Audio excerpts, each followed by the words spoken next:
Alors, bienvenue dans cette nouvelle vidéo où je vais te parler, je vais te répondre pourquoi, je te dirai pourquoi j'ai refusé la nationalité américaine.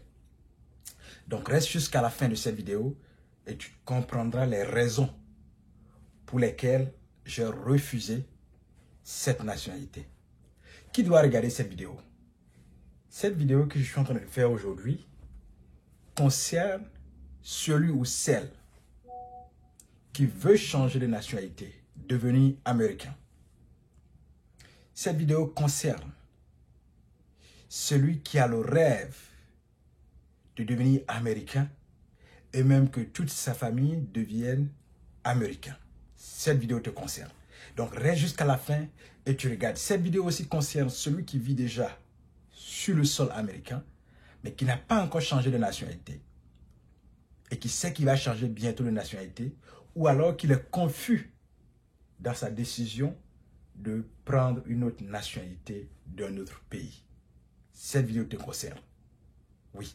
Et à la fin, après avoir fini de regarder cette vidéo, tu pourras te faire toi-même une idée claire si tu dois changer de nationalité ou pas. Une idée claire de ce que tu pensais de la nationalité américaine. Et aussi, tu verras, tu auras des réalités que tu n'as pas encore vraiment entendu quelque part ou vu quelque part sur cette nationalité. Alors, mon nom c'est Amani Serge et je suis fondateur et gérant de l'entreprise Amani Academy. Notre entreprise vous forme à l'éducation financière, comment investir à la bourse, au mindset, au développement et au succès personnel. Oui, la mission de notre entreprise, c'est la liberté et l'indépendance financière de notre peuple. Donc, si tu te reconnais dans ces valeurs que nous partageons ici, allez, fais ça. Donne-nous le like, partage cette vidéo à tous tes amis et puis pose ta question en commentaire.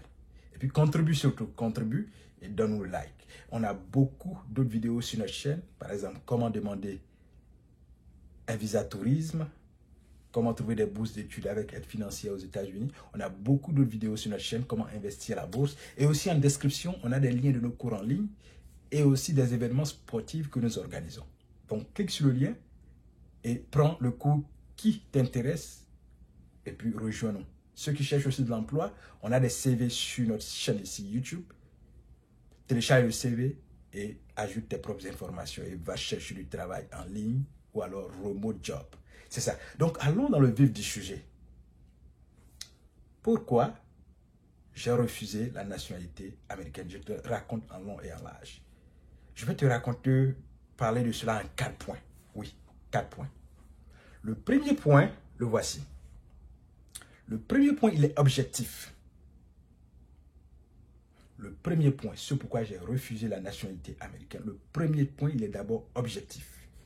Avant de quitter mon pays en 2013 et immigrer, l'objectif premier, c'était venir investir. C'est ça mon objectif premier. Donc avant même de quitter, l'objectif c'était de venir et investir, créer de la fortune. L'objectif premier n'était pas de venir changer de nationalité. Donc quand je prends l'avion et que je quitte mon pays, que je viens, l'objectif mûrit. L'idée première, c'est d'investir, créer de la fortune. Voici là ce qui m'a amené. Voilà pourquoi quand je suis arrivé d'ailleurs, la première des choses que j'ai faites, c'était d'aller participer à des conférences de formation dans l'immobilier. Vous voyez? Donc c'est la raison qui m'a animé quand je quittais mon pays pour venir. C'est ça qui est là, créer de la fortune. Ce qui nous a amené d'ailleurs à créer notre entreprise plus tard. Voilà, l'objectif premier, c'est d'abord créer de la fortune et prendre soin de ma famille. Et aider aussi ceux qui sont dans le besoin. Parce que quand on crée de la fortune, quand on investit, quand on crée de la fortune, c'est d'abord aider les autres. Voilà, donc il faut suffisamment pour pouvoir aider les autres. Donc cette raison première nous a poussé à quitter notre pays et atterrir sur un territoire qui est étranger. Voici la première raison. Voilà, la première raison. La deuxième raison, la voici. La deuxième raison, elle est personnelle. La deuxième raison qui nous a poussés à venir aux États-Unis, ce n'était pas de changer de nationalité, mais c'est d'ordre personnel. Je vous dis la vérité, je suis fier de qui je suis. Je suis fier de mes origines. Je suis fier de là d'où je viens. Voici la deuxième raison. Elle est d'ordre purement personnel. L'amour personnel, l'amour de soi. Je suis fier de mes ancêtres. Je suis fier de mes origines. Je suis fier de ma personne. Je suis fier du pays d'où je viens, la Côte d'Ivoire. Donc cette fierté, elle est débordante. Elle est tellement débordante que je ne vois pas dans le monde actuel où nous vivons une autre culture ou alors une autre nationalité qui est au-dessus de la nationalité que je possède. Je ne vois pas. Vous voyez, je ne vois pas une autre nationalité qui serait au-dessus de la nationalité que j'ai déjà, la nationalité ivoirienne. Mes parents sont nés africains. Mes ancêtres sont nés africains. Les guerres et les histoires en Afrique ont fait qu'ils ont immigré. Et par la grâce de Dieu, et les divisions de la colonisation ont fait que, alors, mes parents sont ivoiriens. Alors, j'hérite aussi de cette nationalité qui est ivoirienne, dont je suis fier, grandement fier. Donc, cette fierté est tellement débordante, comme je l'ai déjà dit, et ça ne me vient même pas à l'idée de prendre une autre nationalité que je trouve pas comparable à la nationalité que j'ai déjà.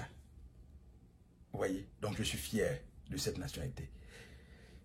Donc, à aucun moment, ça ne traverse encore ma tête de prendre une autre nationalité d'un autre pays ou d'un quelconque pays. Ça, c'est la deuxième raison. La troisième raison, la voici. L'avantage. Changer de nationalité a des avantages. Il y a des avantages énormes même. Vous voyez, quand il change de nationalité, c'est de prendre la nationalité américaine, il y a des avantages. Ces avantages sont énormes. Il faut les connaître. Le plus souvent, nos compatriotes qui quittent leur pays, ou alors qui sont dans leur pays et qui rêvent de devenir américains, le plus souvent, ils se focalisent sur 2 ou 3 avantages. Ils ne font pas suffisamment de recherche. Ils ne vont pas à l'information. Du coup, ils ont entendu 2 ou 3 avantages et paf, ils se focalisent dessus. Et d'autres vont faire voyager leurs femmes pour venir accoucher aux États-Unis juste pour avoir la nationalité américaine. D'autres, après une vue, dès qu'ils arrivent, c'est leur premier objectif, leur première vision, c'est de prendre la nationalité. D'autres cherchent à contracter des mariages juste pour changer de nationalité et prendre la nationalité américaine. Donc, la plupart des gens, des personnes, se focalisent sur quelques avantages sans aller en profondeur. Et cela les amène à choisir la nationalité américaine. Il y a vraiment de nombreux avantages. Mais il faut les connaître en long et en large. Quand vous les connaissez suffisamment, alors cela vous amène à prendre une décision. Vous voyez, à prendre une décision. Soit je change, ou soit je garde ma nationalité. Un peu d'eau, s'il vous plaît. Nous allons boire un peu d'eau. Merci pour la patience. La quatrième raison, la voici. L'inconvénient. Les inconvénients. C'est là où les gens ne vont pas. C'est sur les inconvénients que les gens ne vont pas. Ils restent au niveau de l'avantage. Les gens restent le plus souvent au niveau des avantages. Alors que, quand vous avez les avantages, vous devez toujours savoir qu'il y a des inconvénients. Maintenant, si vous vous focalisez seulement sur les avantages pour prendre la décision, votre décision n'est pas fiable. Elle n'est pas prise par raison. Il y a quelque chose qui manque. Il y a aussi des inconvénients. Prendre la nationalité américaine a aussi des inconvénients. Ceux qui sont pressés, ceux dont c'est le rêve, doivent suffisamment faire de recherches des deux sens-là, avantages et inconvénients. J'ai vu en ligne récemment une image. Selon la description de l'image, cette image se trouve au Japon. Selon la description, je ne sais pas, comme je n'ai jamais visité le Japon. Et sur cette image, qu'est-ce qu'on voit? On voit un enfant avec des livres et un autre enfant qui est, lui, costaud, gros, avec un smartphone. Et qu'est-ce qui se passe? Cette image est en quelque sorte une balance. On constate que l'enfant qui se trouve à côté des livres, qui a beaucoup de livres à côté, pèse plus que l'autre enfant qui est très en forme, gros, avec un smartphone. Je reprends ce que je viens de dire. J'ai dit, j'ai vu récemment l'image d'un enfant avec des livres.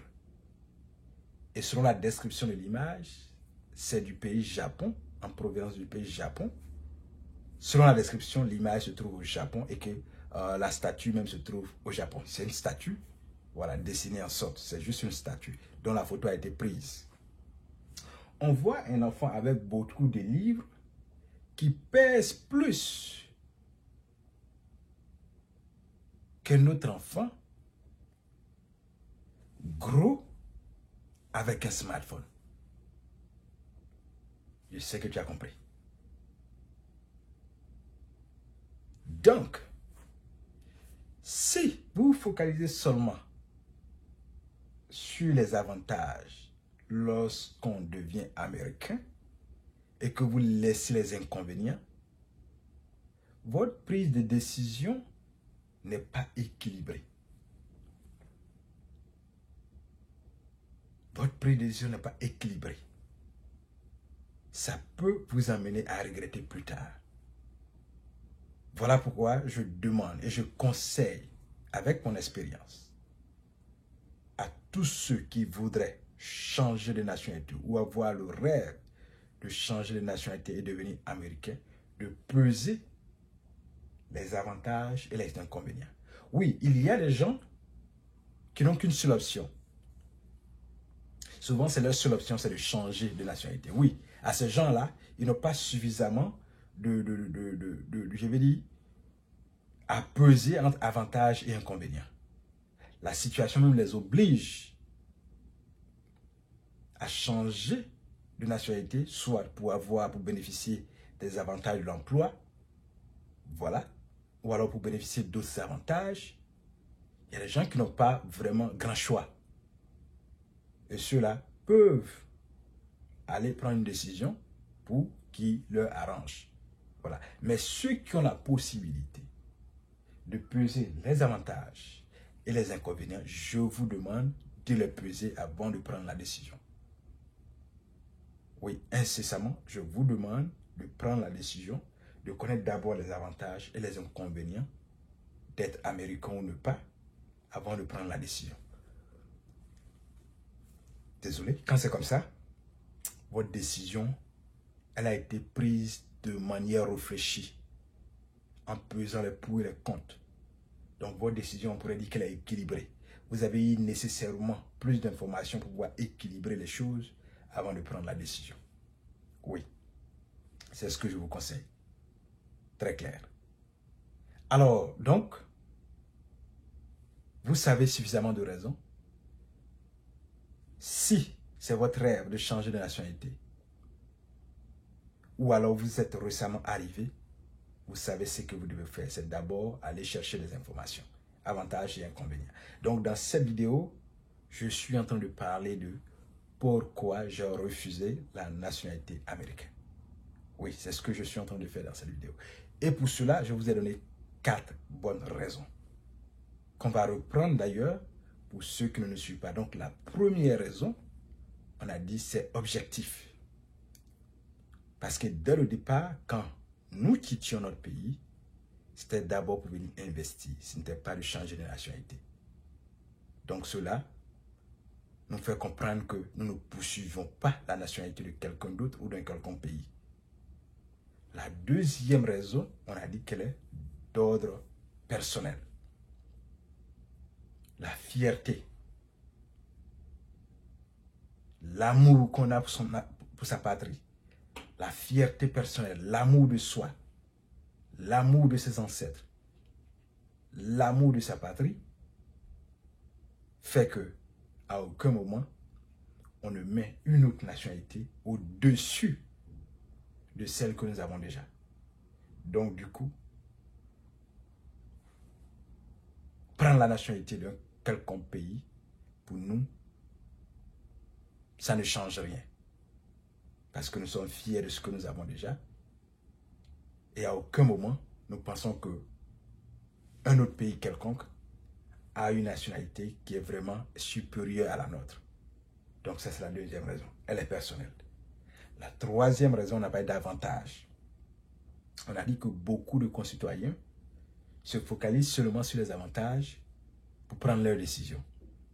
De changer de nationalité ou de ne pas changer. Et beaucoup de ceux qui le font, qui ont le rêve de changer, se focalisent seulement sur les avantages. Ils ne vont pas de l'autre côté pour chercher les inconvénients. D'ailleurs, nous arrivons déjà à la 4e étape et 4e point, les inconvénients. Donc là où il y a avantage, il y a aussi les inconvénients. C'est comme ça la vie est faite. Et pour cela, nous avons pris l'exemple d'une photo de statut selon la description qui est du pays Japon. Et sur cette photo, qu'est-ce qu'on voit? Une jeune fille très mince avec beaucoup de livres qui pèse plus qu'un autre gros garçon qui est lui gros avec un téléphone smartphone à la main. Cette image nous parle beaucoup. Donc, si vous focalisez sur seulement les avantages pour prendre votre décision, on peut vraiment, elle n'est pas équilibrée. Vous n'avez pas eu suffisamment d'informations qui vous a vraiment motivé à prendre la décision. Vous êtes focalisé sur un côté qui sont les avantages pour pouvoir vous plonger dans le changement de nationalité ou la naturalisation. Désormais, il faut avoir les deux et il faut les peser. Quand vous avez suffisamment de raisons, alors on dira que votre décision maintenant, elle a été prise en ayant des informations équilibrées de part et d'autre. Maintenant, on a ajouté sur cela qu'il y a des gens qui n'ont pas le choix. Il y a des gens qui n'ont pas vraiment grand choix.